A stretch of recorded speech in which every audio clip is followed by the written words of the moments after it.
Thanks for coming, guys. Appreciate it. Let's have seats. Now, I don't think I need to run through your resume for these good folks. I think they're pretty familiar with what you've accomplished in your career, but you were just telling me a funny story. You were here last night for the skills competition, part of the passing. What happened there? What was the deal with Kevin Weeks was giving you a little something about your attire, maybe? So I'm walking out with Stevie Thomas, and I really haven't been on the ice for a couple of years, so I'm a little nervous myself about going out there and my balance and everything.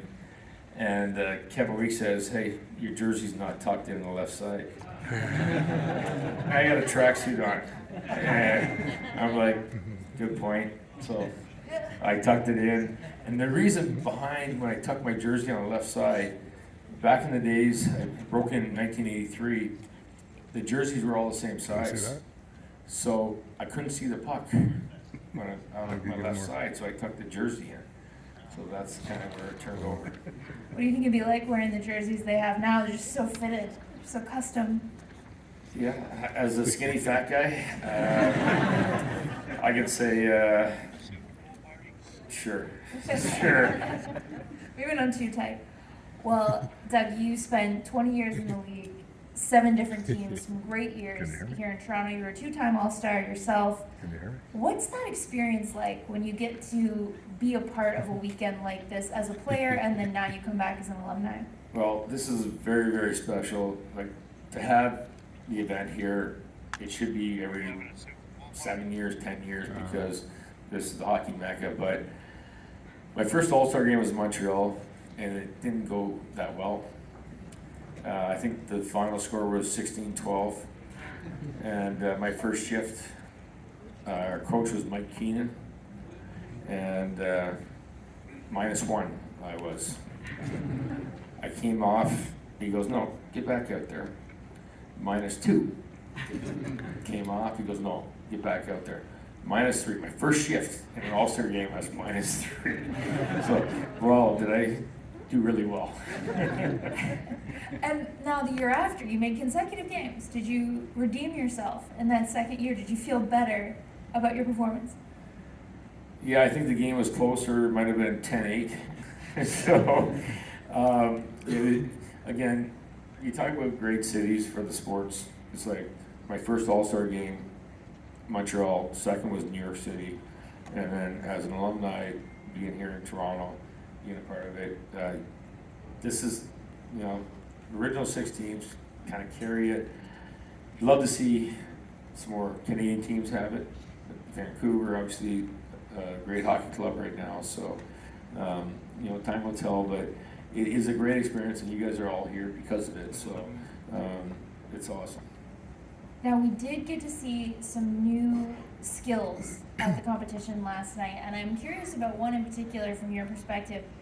You had guys picking which goalie they wanted to shoot on last night in a one-on-one challenge. If that was you, what goalie from your era would you have most wanted to shoot on?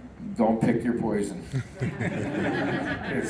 I play with a lot of great goaltenders, like Grant Fuhr, Felix Plavin, but Hassett and Marty Brodeur.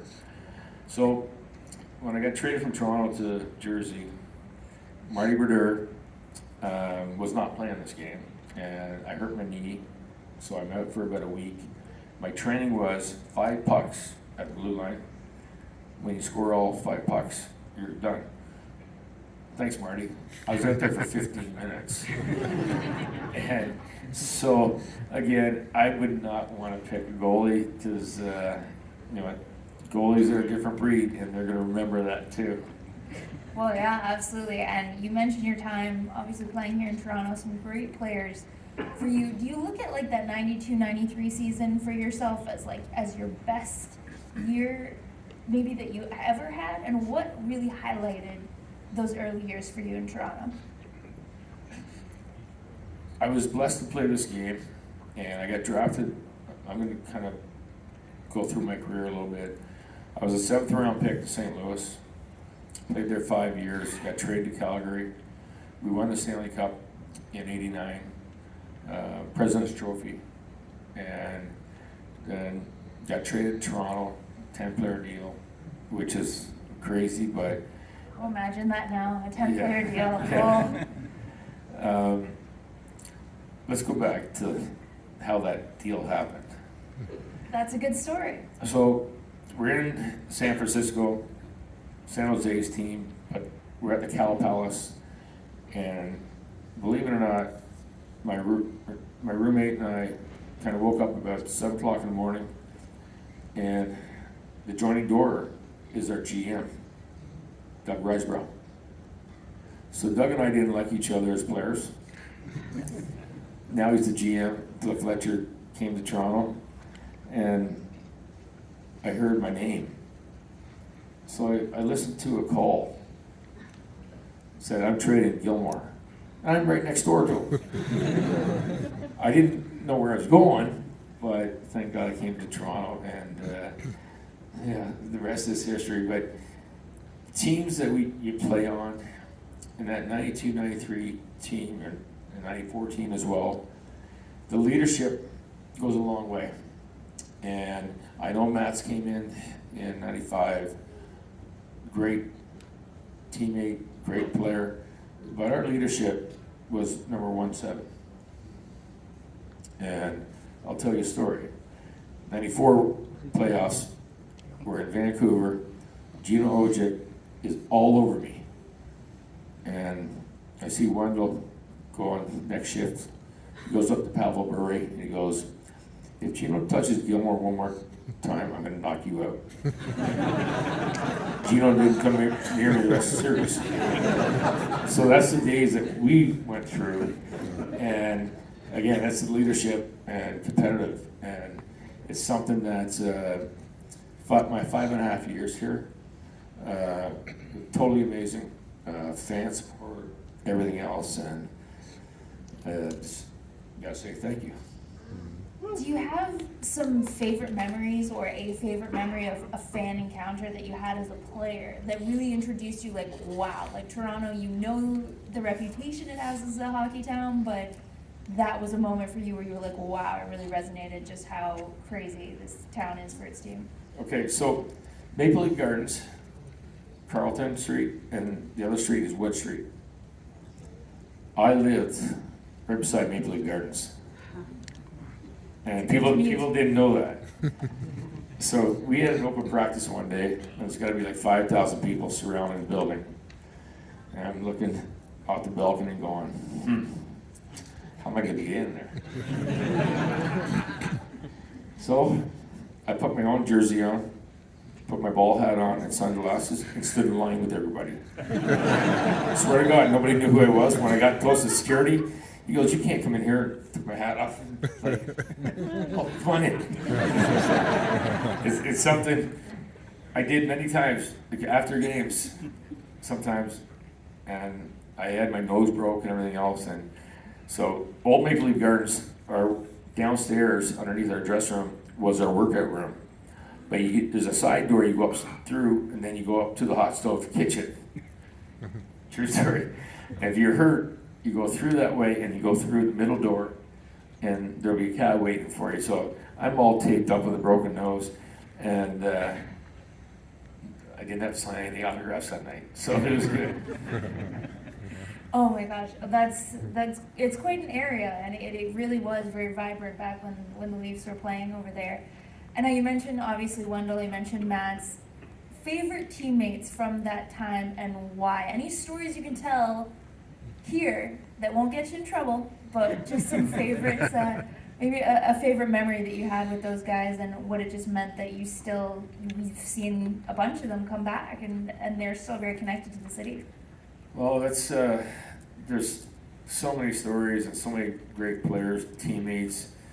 When you're, as hopefully our Leafs now will kind of join into the same thing.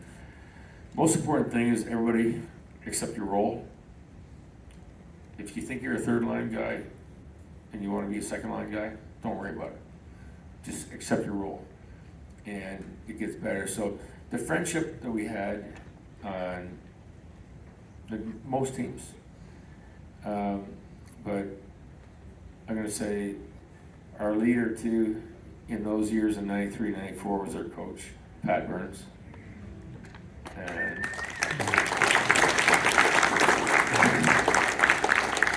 I had a lot of great roommates and stuff in St. Louis. Brian Sutter taught me how people say, don't take the game home with you. Brian Sutter, take the game home with you. And Pat Burns was kind of the same thing. We met up and he just said, you better be the hardest working guy in practice.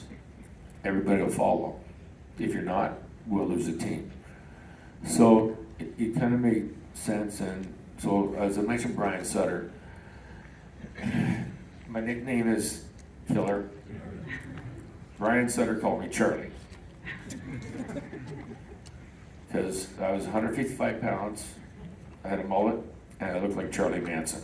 That's where Killer, true story, that's where Killer came from.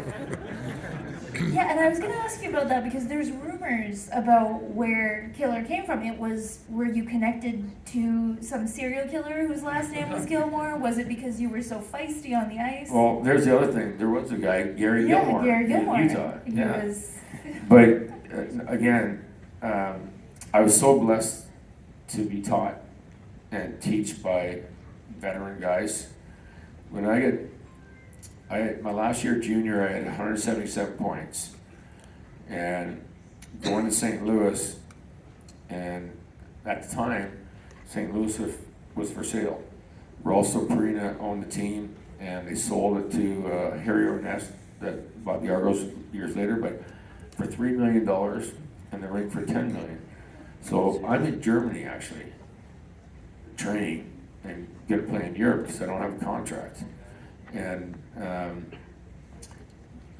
Ron Caron came in and they brought me back, they signed me, and Jacques Demers says, can you check? So my dad kept my first contract, salt framed. It's $23,000 in the minors and $65 pro. So I want to make 65. And it's so surreal that we had 7 centermen on the team before I got there. And Jacques Demers gave me a chance.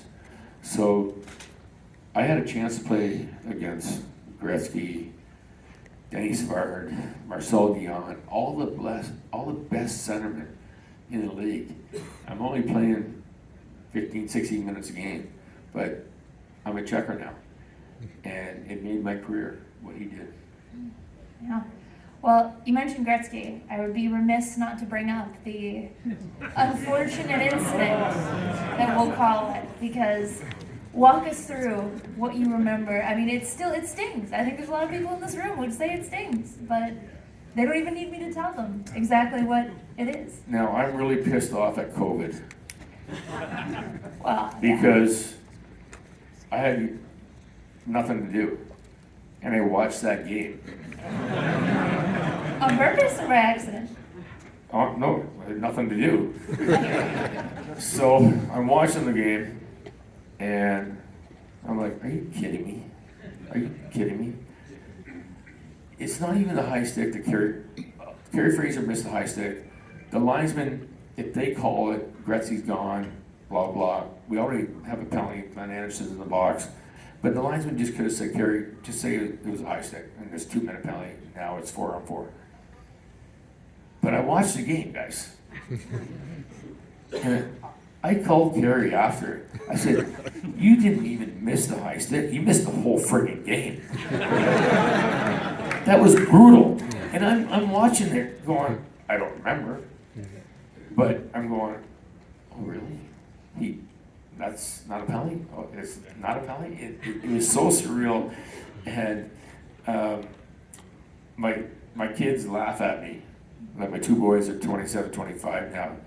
And they go, Dad, like, what are the rules? I said, I don't know. Don't trip and don't high stick somebody, I guess. And that's it.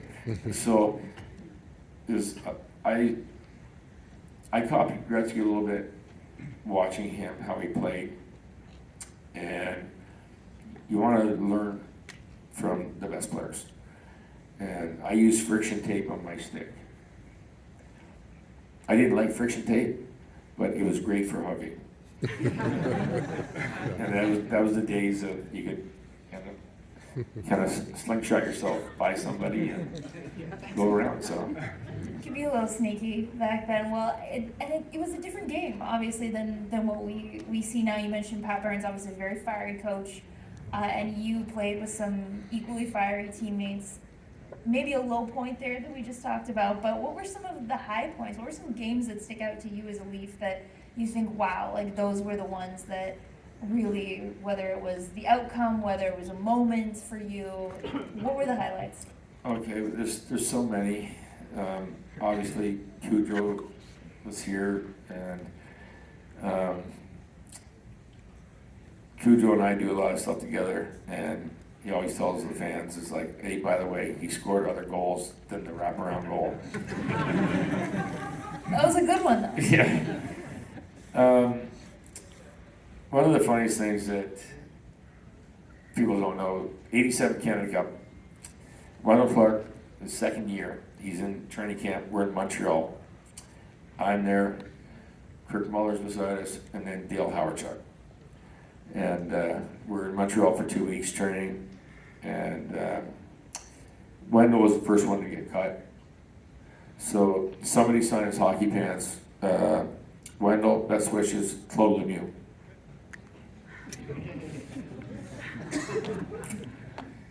So as 87 Canada Cup was over, come into Toronto, Maple Leaf Gardens, playing with St. Louis time. He's like, you signed my pants? I said, no. Everybody said the same thing. When I got traded to Toronto in 93 or 92, I told Wendell, yes, I did that. All right, so you're a little bit of a prankster. You had a sense of humor about it. Yeah, the trainers loved me and they hated me. Some days I'd bring in donuts that are real. Some days I'd bring in donuts, put in a wax machine, put Vaseline in jelly donuts. It happens.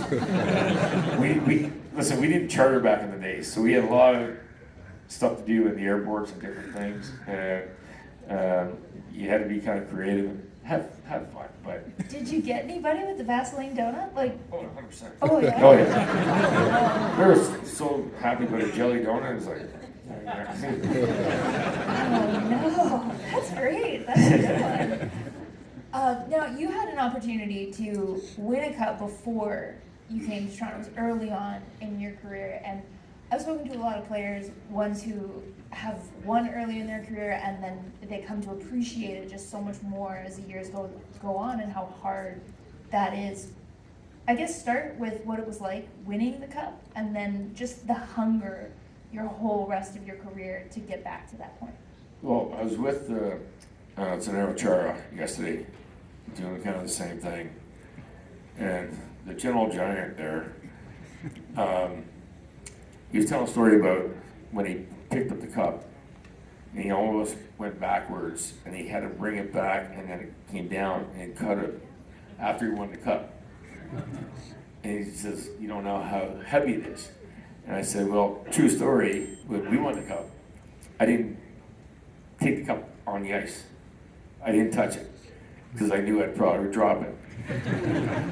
And, again, one of my best pictures in the dressing room, drinking out of the cup, my dad's beside me, and it's so special. So, but to get there, to win, again, I said earlier, everybody's got to be on the same page. And the biggest thing with the new generation here with the Leafs, my comment to them all the time is, guys, go for it. More important, stay together and make memories for yourself, because nobody remembers the regular season. You want to make something in the playoffs. And part of my career was about playoffs for all the teams I played with. And it says, get a slowly get through that process, and your commitment is there. And like the 93 season, we played 21 games in 42 nights. And I'm, at the time, 165 pounds. And it's like, after game's over though, I would lay on the trainer's table, IV. They're putting electrolytes back in my system. So that helped me to go through it. Otherwise, there's no way. There's no way. Well, it's all the more impressive. You had 3 100-plus point seasons in your career. I mean, that's incredible. And now, and even at the time, so when you say just the tax that hockey takes on the body, that's very impressive. And, going through what you did, I mean, just how much do you appreciate even now that you were able to do that and that you were able to, get through it? It's so surreal that I played that long and had it. Again, I'm blessed to play. I spent 10 years in Kingston with the junior team and 3 years coaching. This is my favorite. It's like, didn't yell at anybody. It's like, the mistake you just made, don't do it again. And you know what? It was friendship with these kids because you're 16 to 20 years old and we're not the London Knights or anything. We're a small market team, but we competed hard and we had a lot of good players. And I screwed up as a coach because we had this goalie that we got from London Knights, and we only won 16 games that year. And so I said, look, you're back in London, go ahead and play. We beat London, and I lost out for Connor McDavid by 1 point. So it wasn't a good decision. You never know how that might have changed the trajectory of things, getting a young man named Connor McDavid into your organization. But another player here in Toronto, Mitch Marner, of course, has often referenced you as someone that he's looked up to and when he was growing up, and you'd referenced this next generation of Leafs as well. I mean, you say stay together, that's important for them, and obviously the teams have their issues with the playoffs in recent seasons, but what do you see right now from the evolution, let's say, of that group? Believe me, when they're that talented, you learn by losing guys. Now there's all other pieces you got to put together. My favorite player, Mitch Marner. And it's funny, when I got traded from Calgary to Toronto, Tom Watt said to me, or said to the trainers, no more high numbers. So my first picture in the dressing room in Detroit, I had number 14 on. I said, I'm not wearing that. I'm not wearing that. So if I didn't get it, I would have worn number 16. Now, they retired my number, 93, and Mitch is wearing 16. So if you take a look at Mitch's skates tonight as the game goes on, it's really cool. So it's get a little bit of my name on there, and again, I'm a big fan. I've known the family a long time. Again, I've gone through the junior ranks for 10 years and know all these players, and it's pretty special. Yeah, what does that mean to you, that he would, carry that for you and that sort of torch for you as a player? I could have drafted him, but... And why didn't you? State secrets? Can't tell us? No, not really. It's just, it wasn't the position I needed. And again, in junior, you have a 50-man roster, and every year you draft 15 players, so you got to drop 15 guys off the roster. It's confusing, and that's why I like being a coach over at GM. So, just let him pick the players for me, and I'll get the best out of them. Less math involved in the coaching. I love Mitch. Again, my boys went to school with Subans, Connor McDavid. They're all the same thing, and it was special just to watch. I can't say enough how talented these guys are now. But this one thing is like, what if they changed it up and red line back in. See how fast they are. Let the goalies play the puck. Because when I got traded from Toronto to Jersey, Jacques Lemaire was the best technical coach ever. He's like Red Rover. Right, we're here, come on. They throw it in, Marty Brodeur throws it back to us. And honestly, I only played there a year and a quarter. I don't think I broke a sweat because it was so easy. But it's not fun. The game's fun with speed, you know, not injuries, but just, again, the one thing, let the goalies play the puck though. Yeah. That'll help the defenseman not get hurt. Well, it's funny you mentioned about the red line. I just spoke to Matt Barzal at the media day, and he said in overtime that's what they should do, just to mess things up and to add a little element. 100%. Yeah. You can't pass the red line. Yeah. That'd be good. Yeah. I mean, just because you only have 5 minutes, right? And see Yeah. how you kind of muck things up a little. But I like it. I- The rules are going to change all the time, so. well, and these players today, I mean, they want to be creative, right? That's such a big, I think, hallmark of the NHL now is creativity. And what would you say was kind of the hallmark of the years that you were playing? Where what were players always kind of driving to do at that time and that to be the most successful? Every week we get 3 dozen wooden sticks, and then you have to curve them.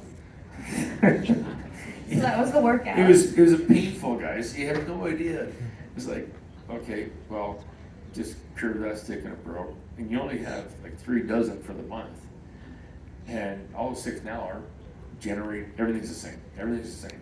Our days, okay, the shaft, you know, I gotta take the saw to it or sand it down. And, when I was in St. Louis, I had a Swedish guy, Jorgen Pettersson, a good player. He scored 40 plus goals, and he always say to me, he goes, I used to use like a nice little curve. He goes, oh, I like your sticks. And I'm like, great. I'm a rookie, so he's taking my sticks. So I killed penalties with Pat Hickey, and Pat used a straight stick. So I changed my pattern to a straight stick, so nobody would touch my sticks. Nobody wanted to use them. And Jorgen Pettersson, you can look him up on YouTube, it's hilarious. He had lang skates, he's big, lanky Swede, and he'd say to me before every game, Doug, I feel good, feed me behind the slot. Because he wouldn't go in the corners. That's what he was saying to me every game, feed me behind the slot. Did you ever return the favor to a rookie down the line, steal a stick? No, not really, because from there, I used a straight stick the rest of my Oh, you career, never went back. You kept it. and nobody wanted to use my stick. So I was in the dressing room yesterday for the challenge, and Mitch Marner and Morgan Riley are in the room, little trainer's room. Seriously, this is your stick? So it said Titan on it, but it was Coho, but it just painted Titan, and it's straight. And they're going, oh my God. And then Kevin gets some cake and he goes, seriously? That's what you use? He goes, if you had the sticks now, you might have more points. I'm like, nah, let's not worry about that. Oh, have you seen any of these players try to use a wooden stick? I've had a couple of them I've seen them take them out on the ice, and they try, and they can't even get a shot off. That's a good TV series right there. Are you there? Jake Gardner, when he was here, gave up after about 2 shifts. He was Oh, at practice. I would love he that. was like, can't do it. Like, how do you get any velocity? Morgan Riley, he gave it a bit of a go, but it was not pretty. No, I'm serious. That'd be funny for Rocky Night Canada. See if anybody could do it. Back in our days, we had hee-haw. Tommy Hunter after.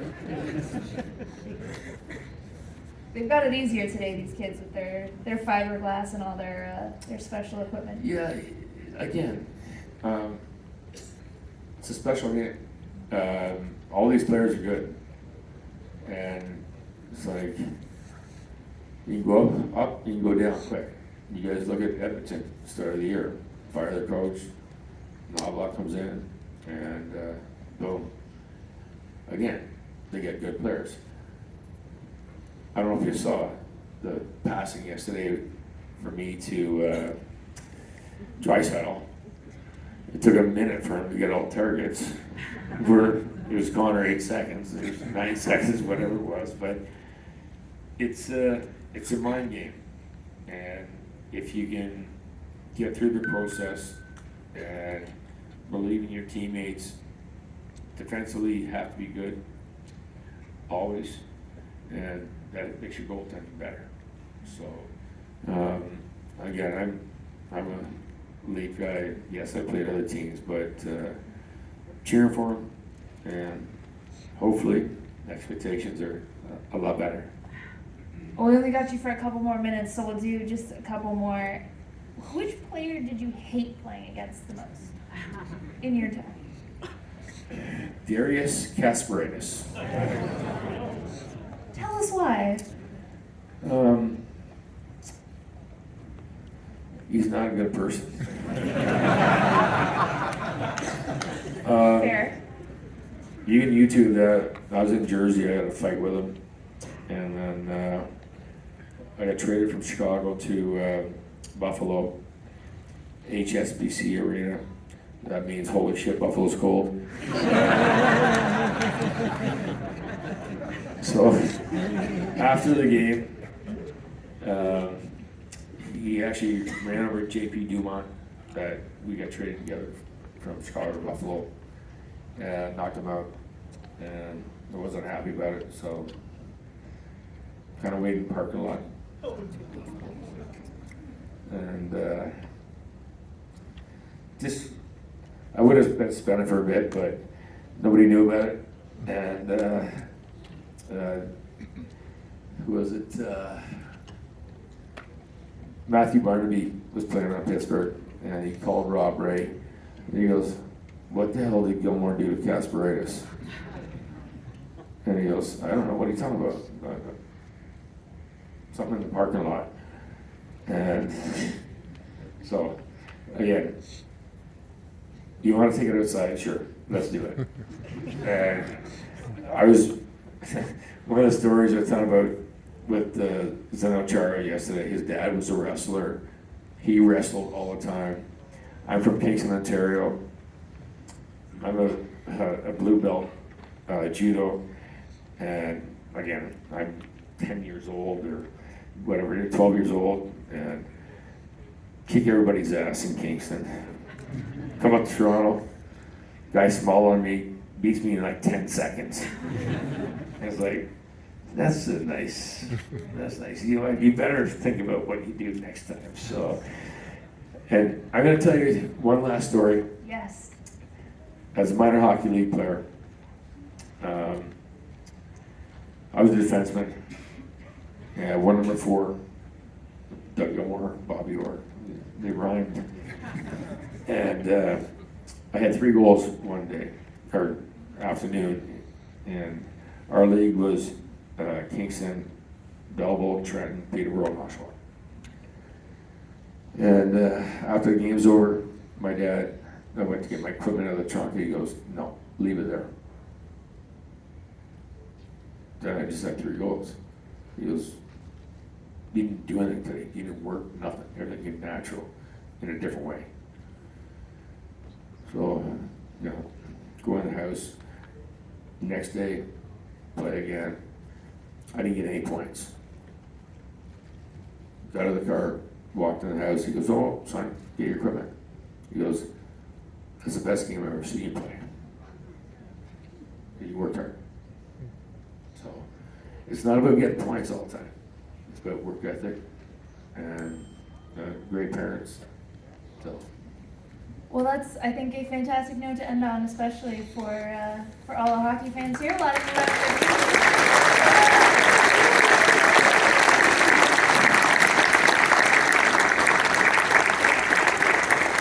Well, thank you very much for your time with us today. Hopefully, everyone is enjoying the fest and can continue on. And yes, enjoy it. If you're going to the game, enjoy it. Yeah. If not, go home and enjoy, relax, and watching on TV because Now, I'm wait, do you gonna have be a doing pick? the same thing soon. Do you have a pick for the game? Which team are you backing here?